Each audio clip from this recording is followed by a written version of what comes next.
fire upon every snake. Me give thanks in every way. God still a look down once see we safe. A UIC run the road long time. GLP and PMP a sell we out. Till I do the test even though we know the end result. If them coulda kill with them catch we and hang we know. No force no coercion, me freedom in a step. Them want fi rob we and kill we and feel them a go make it out. You know see the leeches, you know see the hands of the devil when him sleep with. You know see the leeches, you know see the hands of the devil when him sleep with. Yeah, real man a road. Now bow wolf in no tree grand a road. Now bow down to no demon a road. UIC when you see man a road, me say yeah. Real man a road. Now bow wolf in no tree grand a road. Now bow down to no demon a road. UIC when you see man a road. Yeah, me drop the braffin now, and then I laughing now. What them talking about? Everything cement and we not talking growth. Jamaican intellectuals are marching now. Them couldn't get the last laugh, no them laughing loud. We don't need the small talk when we talking, bro. We don't need them 5 grand, we need to.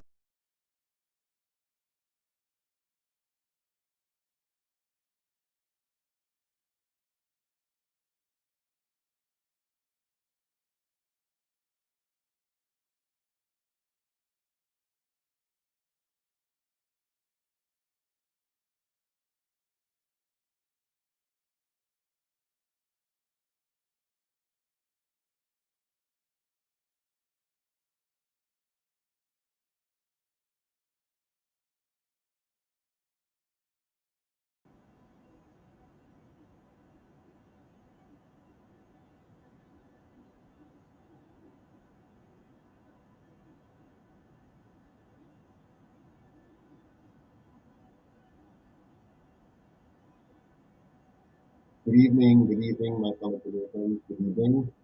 Uh, Joseph Patterson here, President of the UIC.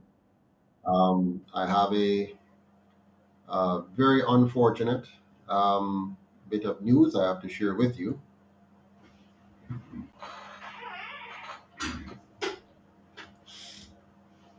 But there's also some positives in it as well that I want to share with you this evening. Um, there are many things that are outside our control. We cannot control people's behavior. We cannot control their choices. We can only control ourselves and our own choices. And so this evening, I want to make sure I talk with all of you about what is going on inside the UIC. As you know, the UIC has grown tremendously over the last 10 years since Mrs. Patterson and I started. And when I say Mrs. Patterson and I always have to qualify that because along the way, a number of persons have worked with us. I still remember when we just started in 2013. In fact, the first time the word UIC Jamaica was used was, I think, December 2012 when I created the UIC Facebook page. And following that, I started to work very hard at finding people who could understand the vision, understand the mission, understand, how we are going to make the transition and transformation to this new Jamaica. And so it has been quite a journey, quite a task, not an easy one. It's a big decision when anybody decides to get involved in politics, a very big, very, very big decision. And when I decided to try to create for Jamaica a political movement that would eliminate the colonial divide and conquer system that we have been under. My wife was very concerned. She said, "You don't want to do this. It is very dangerous in so many ways." She had concerns about all kinds of things that could go wrong. And I told her, I know, I understand, and I appreciate it. But I felt that I had a responsibility, a duty of care, a duty to my people, because the truth is, all of us were placed on this earth for a reason. All of us. Some of us find that reason, and some of us don't. I found the reason for myself. my reason for being here, my purpose on earth, is to bring to Jamaica and the world a new governance model, a system of governance that would change the way we relate to each other, that would create an environment whereby we can achieve our full potential, not because of political handouts, but because of a system that would empower each and every individual to achieve their maximum potential. I spent years thinking about how that system would work. I never went to school for political science. As some of you might know, I am an engineer by first training. I was trained as an electrical engineer. After that, I decided to take up finance and accounting, and I became a certified, or rather chartered, professional accountant, CPA, as well as a certified general accountant. And I developed a great love for political economics, where you study the commingling of politics and economics and how that impacts the lives of the common man and woman. I asked myself the question, why are so many people poor and so few people rich? What is causing the disparity? Is there a way to fix that? I studied carefully and I learned about and recognized that poverty is institutional. Poverty is not normal. Poverty is created. Poverty is an outcome or byproduct of governance. And as I studied these things, I studied Jamaica's politics. I looked at what our colonial masters did with us, how they tried to trick us along the way. They abolished slavery in 1838, but when they did that, they made sure that the slaves were only free to choose their slave masters. They did not have the property rights, they did not have the access to capital, they did not have the education that they needed to enjoy so called freedom. So they weren't free. They were only free in theory, but practically they were slaves. I looked further and observed that after 1838, they decided to give us, over 100 years later, so called universal adult suffrage, which is the right to vote. And so in 1944, our people felt excited and thought that they were being given real power to vote, only to realize that that was a trick again in 1944, so-called self-governance. And by 1962, they tricked us once again with independence. As I studied all of this, I codified my knowledge and understanding into what we now know as the United Independence Congress of Jamaica. Our goal is to create one Jamaica, united, strong, and free. A Jamaica where our individual sovereignty are protected. A Jamaica that is safe, clean, and orderly. A Jamaica where we protect individual liberty and promote personal responsibility. Along the way, doing all of this, you have to create an organization. You have to run an organization. So the UIC has been run by myself, Mrs. Patterson, and a number of individuals who participate in what we call the National Executive Committee, or NEC. Recently, I asked the NEC to provide some kind of financial support to Mrs. Patterson and myself for the work that we're doing, because it has significantly eroded our finances and impacted us tremendously. One impact alone after the September 22nd arrest was the loss of $4 million dollars every year for 2 years. That's $8 million dollars. So I asked the treasurer if we could record a liability for half that amount of $4 million dollars on the books, and to report that by way of the notes and by way of the annual members congress to the members, and explain that it's very important that we provide some level of financial support for the work that me and Mrs. Patterson are doing, and which we have done completely free for the last 10 years. The treasurer objected in a way that surprised me, and other members of the executive apparently shared that position. The treasurer then, after I expressed my outrage and dissatisfaction with the whole matter and how it was being dealt with, he proposed that I be paid a stipend or a salary instead. Uh, we arrived at a figure of $167,000 per month. $167,000 per month for me, which is approximately $1,070 US per month, to support me and Mrs. Patterson also a similar amount. So in total, $4 million per annum, or 167,000 for me and 167,000 for her. The treasurer and the board decided to meet on the matter, which is customary and proper. And as usual, when the subject is me, I needed to step out of the room. I made clear to the treasurer and to the rest of the board that, as per my initial recommendation concerning the 4 million, that I should not be paid a penny in any of the months where we do not have the funds to do so, or we do not have the funds to meet other expenses. So all other expenses of the organization must be paid before Mrs. Patterson or myself are paid a cent. This was somehow forgotten by the board in their deliberations, and for that reason they said they had to work overtime. At no point at all did the treasurer call me to discuss the matter, because the treasurer has not been speaking to me.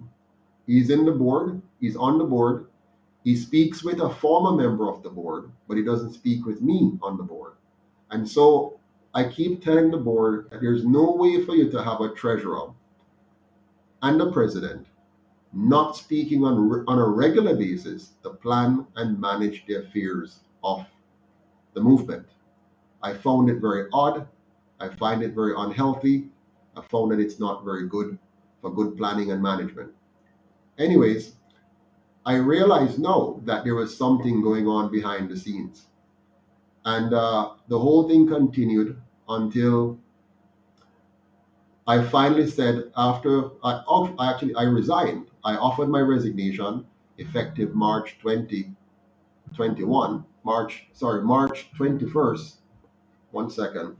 March 21st, 2022. I said I will resign effective March 21st in order to give the board the opportunity to find somebody else that they feel more suitable, because it was clear that they had no confidence in me and that they did not value me and Mrs. Patterson. The board called an emergency meeting at which they said, no, that's not true. We have every confidence in you. And they voted 8 persons in favor of in confidence, saying that they had confidence in me.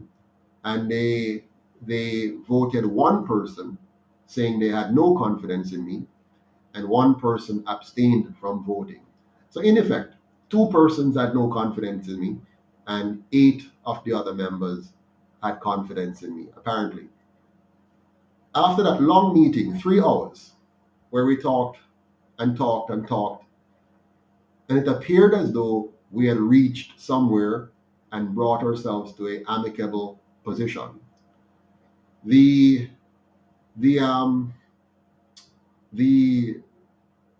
board, one board member, then raised the question, okay, can we now say that we have reached a conclusion on the compensation for Mr. Patterson and Mrs. Patterson, or do we need to have another meeting?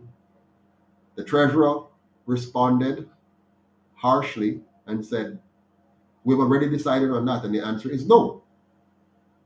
Again, I was taken aback.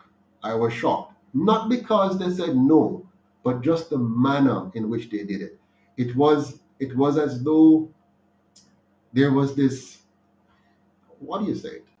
it's as though there's some form of resentment or some form of disdain or some form of um, but whatever it was, I felt very degraded and very devalued.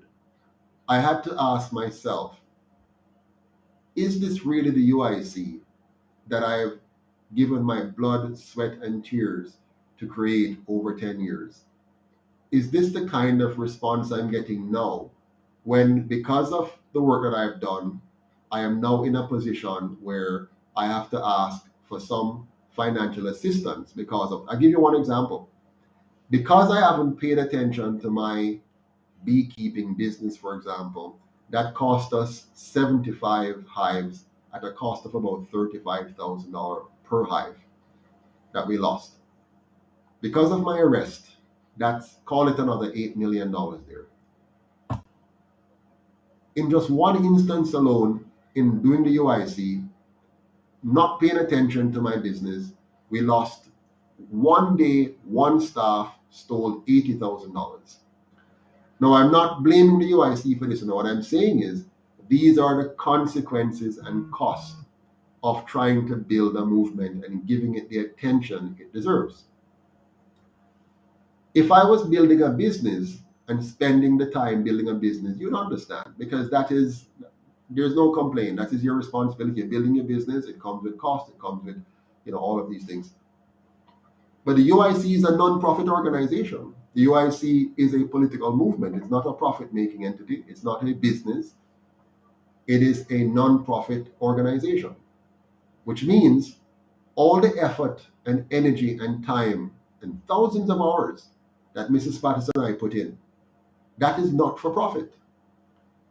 It is so ordinary for any major non-profit or charitable organization or political movement even to provide compensation of some sort to those who carry out the extensive administrative work of the organization. Remember, Mrs. Patterson and I are the two most engaged employees without being employed persons in the organization. And so when I saw the response of the board, I told them it's okay, don't bother, you can forget about it. And then that night, I believe, if my memory served me right, I wrote to the board and said, I was really very disappointed in how you responded. I feel devalued, I feel unappreciated, and so on. And given all of that, I think it's best then that I, with immediate effect, give all of these tasks that I am doing, tasks that are not normally done by a president, all these administrative tasks, I will give these out to all of the I give them to you, all of you who feel so who value me so little, who value us so little. I'll give you all of these tasks, to do. Please take these things off my plate. And by the way, many of these things I've been begging for years to be taken off my plate. But the way it works, you see, the way it all works is that when any and anybody can drop the responsibilities in the UIC, I can't, and Mrs. Patterson doesn't. No matter what is going on, we always did the job that needed to be done, even if nobody else steps up to get it done. Nobody else. Nobody. We are going to make sure whatever needs to be done is done. If it's the floor that is to be wiped, we're going to wipe it. If we have to cook food to serve to people who won't cook it. If we have to walk street and lanes, we're going to walk. If we have to go door to door to door to door and get people to understand and sign off to help to create the UIC, we're going to do it. I can tell you this. I personally engaged in signing up 1,300 persons for this movement so that we could become an official political party under the laws established to crush third parties. I did the work. My wife did the work. She was right beside me. A gentleman by the name of Naima Grandison, vice president then, he was with me and he did the work. Subsequently, Vice President Devon Thompson, he and Grandison are the two really solid workers. We've had others that have done, don't get me wrong, others have done something, but these persons have done monumental work, real work in the organization. But Mrs. Patterson and I never dropped the baton. Never. When Devon Thompson resigned, all of his work that he was doing, great work, that fell on me. When Naima Grandison resigned, that fell on me. When anybody walk away from the organization and just forget about doing what is to be done, it falls on me or on Mrs. Patterson. And we do it. Not because you see me as president of the UIC, think I'm any big shot. I do any and everything that needs to be done in this organization. If I have to roll up my sleeve, roll up my pants, take off my shirt even, and go down into the pit and go do the work, I'm going to do it. And Mrs. Patterson and I have done every single solitary thing that needed to be done. Every single thing. And this is the behavior of the board towards the two of us. I was shocked. It was unbelievable. After I sent out that message, I called a meeting of the candidates to update them on the situation. The candidates were shocked. At this meeting, all the parties were there. So those who were a part of the efforts that caused me to be so frustrated and feeling so degraded and feeling so humiliated were also there. The ringleader proceeded to tell me a string of bad words, as we call it, expletives in the meeting.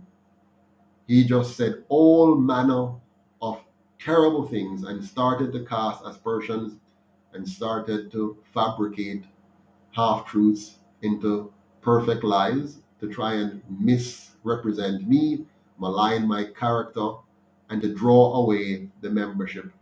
He then proceeded the following morning, before 5 o'clock, I believe, to use his administrative privileges, to turn off my access, to turn off my administrative access in our accounts, our WhatsApp group accounts. He turned off my access and he turned off the admin access of all the other executive members and made himself Lord and Governor over everything. He became the sole dictator while dictating to me that I am a dictator. It is unbelievable and unimaginable. I will never be able to forget the name Marlon Millis, the person I hired to help us, who then led the revolution to destroy us. And he had the company of Marvin Edgar to help him with this, and was able, with the help of the treasurer, to mislead a lot of persons down the wrong path. Now, I don't know what truly motivated them, but I'm sure it's not my resignation. I'm sure that they were already planning and plotting, because that became apparent in many instances since then. They also tried very hard at the last AMC, which is the Annual Members Congress. They tried very hard to coordinate the process to eliminate a vice president that they did not like. And I didn't know what they were doing at the time, but they were breaching the very constitution they announced that I have breached, or at least the rules of engagement. And I had to step in and say, no, the candidate that you want to run in Surrey is not from Surrey, so she can't be a VP in Surrey. And, I kind of messed up their plan a bit. They were planning to, get rid of this person. And I messed up the plan, because I said, no, you can't. The rules said you run in the county that you live in. You don't run in a different county. And so I'm sure they weren't happy. They tried to kind of suggest at the annual members congress that maybe somebody else could challenge me as president. They presented it like a little joke, but the members would not have it. The members pretty much booed them off the stage and say no way. And so they kind of pull back and look for the next opening, which I provided to them by resigning. When I resigned, I knew that this would open up to a bigger discussion and would move us from this small body of persons who are trying to manipulate the system one way or the other.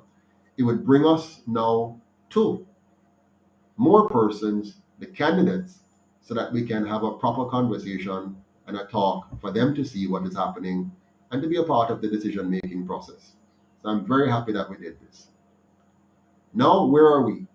We have since been able to get the support of over 70% of the candidates and still working on the others because they're confused, they're surprised, they're shocked, they're bewildered. Some are depressed, some are crying.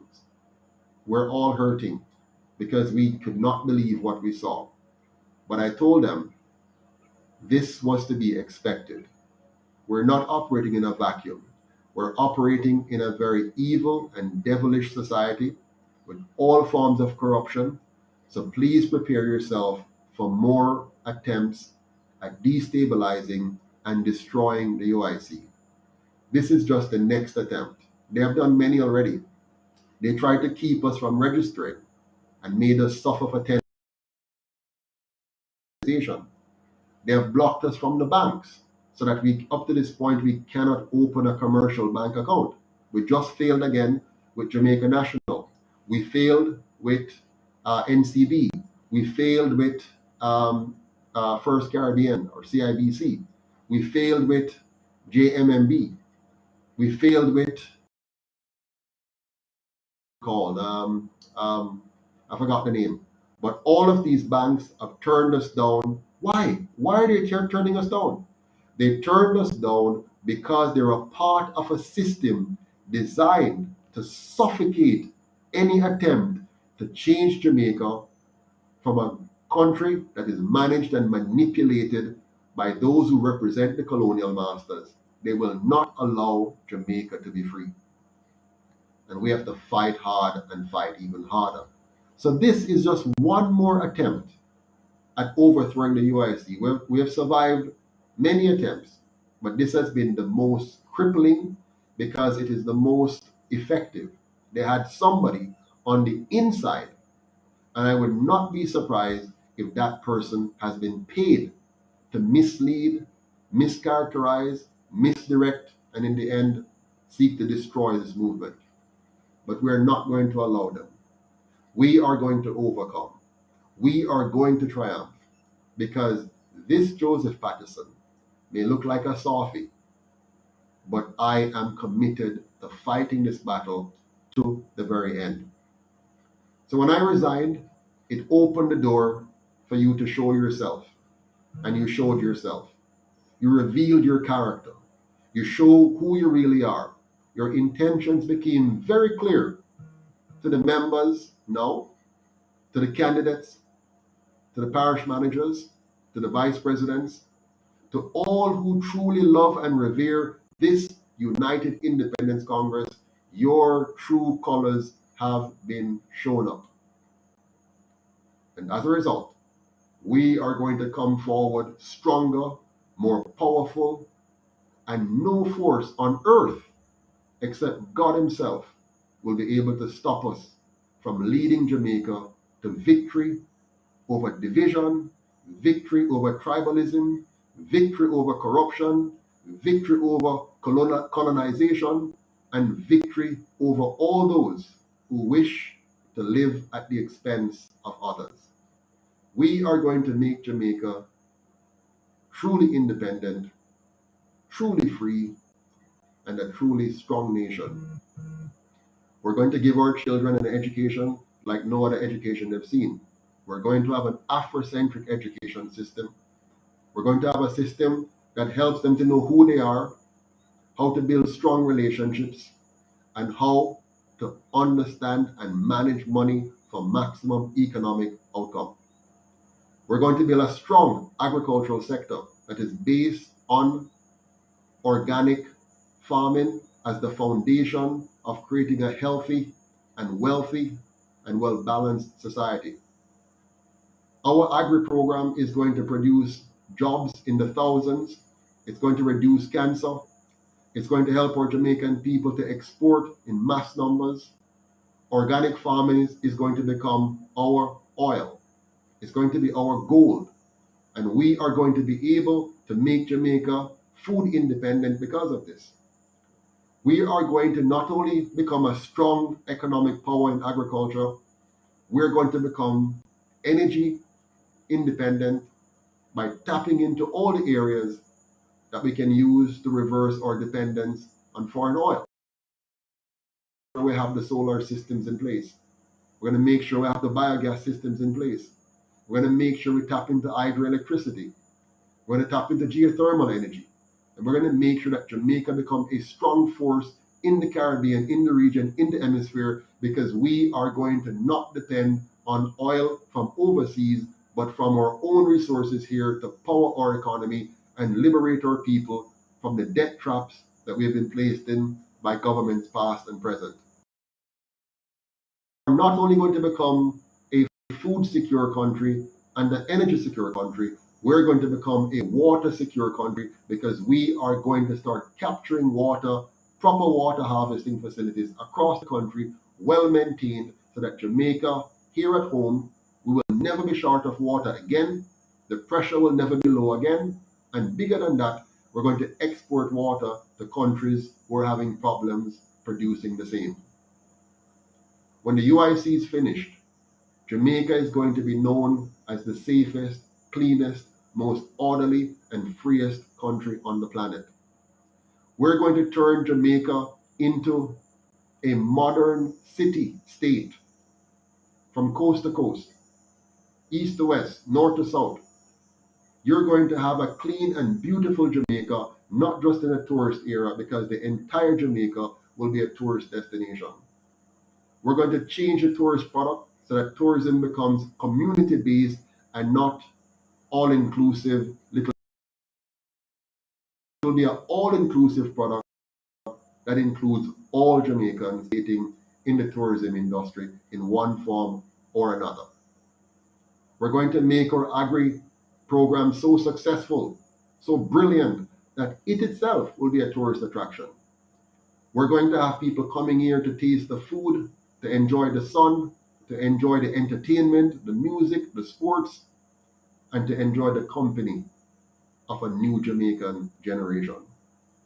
We are going to make Jamaica not only safe and pretty, we're going to make Jamaica the place where you can live, earn, and retire with dignity in your own country. No more will our young people, our young professionals have to run off to go somewhere else to live because Jamaica does not make them feel safe. Jamaica does not give them the opportunity that they need. We, the people of Jamaica, are going to take back Jamaica from those who have robbed us for 78 years with them pretty words and grand promises,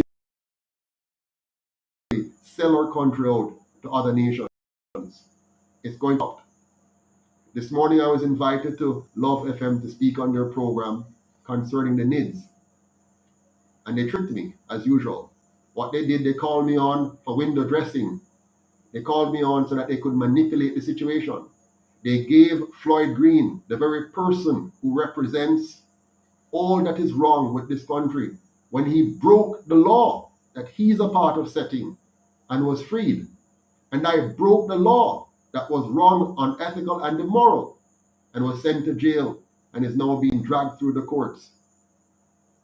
They put on the program with me without telling me, which is fine. He came on. What did he do? He told a nice, fanciful story about a beautiful national ID card system, when in fact what they're doing is creating an environment to trap, manipulate, control, and extort the Jamaican people.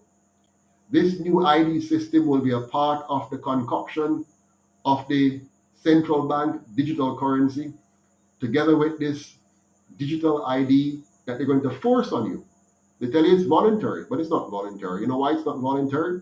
Because once they bring it in, your employer will require it. And if you don't take it, you can't work. Once they bring it in, the bank will require it. And if you don't have it, you can't use the bank properly. You can't open an account properly. They're going to triangulate us and make sure that we're a part of the great reset system that some diabolical global elites are trying to enforce on the Jamaican people. They will do everything to stop me. They will do everything to stop the UIC from getting through, make you aware and to make sure that you vote for the change that will protect your sovereignty, that will protect your rights. They're going to send all manner of evil against us. But we are not going to give in. We are not going to give up. And we are going to make sure that this year Jamaica become the one last free country on the planet. If all other countries decide that they're going to go the way of the Great Reset, where you all become dependent on universal basic income, or you're stuck just looking for a job because they've taken away every opportunities for you to start a business and own a business and run a business, so that you can become a modern day slave. They're going to get to do that in all the other countries who allow it. But we in Jamaica must stop it. If this Prime Minister had the luxury of the NIDS system in place and the now coming central bank digital currency, CBDC, if he had those two things in place during the pandemic, every one of us would have been forced to take the injection. You know why? Because they would have turned off your access to money, they would have turned off your access to society and limit you by virtue of these devices. Nothing is wrong with having an ID system. Nothing is wrong with having a digital currency. But everything is wrong with having an ID system and a digital currency, which is a part of a corrupt system of governance, which is designed purposefully to take away our rights and freedom and make us wage slaves. That is the objective. That is going to fight and fight and fight to stop doing it. Now, I am one man. I am weak. I am not able to do this on my own. I can only do this with your help. They know that we will never get any funding from the big corporations. Why? Because the big corporations have a vested interest to continue to maintain the system as it is and to facilitate the system they want to come. So they are not interested in the UIC becoming a political choice for the Jamaican people, which is why they block us from CVM and TVJ, which is why they block us from the radio stations in general. And when they do call us on, they try to manipulate the situation. They gave Floyd Green 75% of the time and gave me 25% of the time, and even interrupted me during the 25%. You go and watch it. Love FM, what we did this morning. It is a travesty what they're doing. They are trying to rob the Jamaican people of the so-called democracy that they claim we have here in Jamaica. They're trying to rob us of that. And so they're doing everything that they can to destroy the UIC. But we're not going to let them. We are not going to allow them to destroy this movement. So to all of you who have been misled, misguided, and misdirected by the cool leaders, don't follow them if you know what is good for yourself and what is good for Jamaica. The moment they get me out of the picture, they know that they have got the party in their hand, and it will destroy the movement because it will not be supported, because the Jamaican people will not trust you. So there's only two outcomes in this problem that we're faced with. Outcome number one is for them to get rid of Joseph Patterson and destroy the party. That's option number one. Option number two is for those in the party who realize the deception to say enough is enough, step out from among them and join me in the fight for your freedom and your country.